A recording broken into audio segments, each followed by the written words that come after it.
En aquesta pràctica de la gravetat hem tingut dos objectius.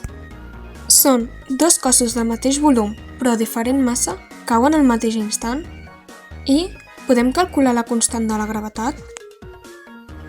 Per a comprovar-ho farem un experiment. Aquests són els materials per a l'experiment.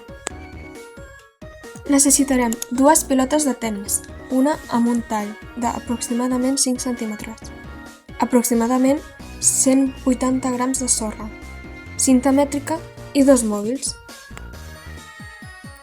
Primer de tot ficarem la sorra dintre de la pilota que té el tall i amb la cinta ho tancarem.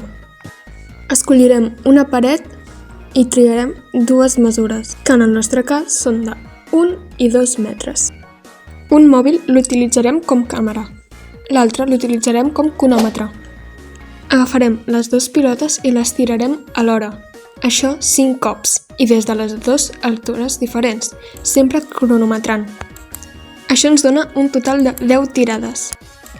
Ens han donat els dos aproximadament 12,5 metres per segons al cub.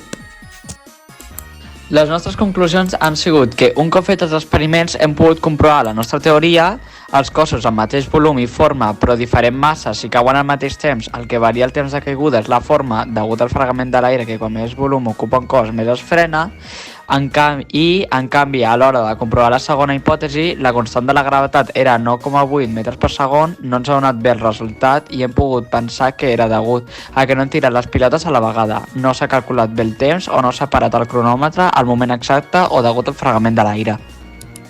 I aquest és el nostre vídeo sobre el projecte de la gravetat.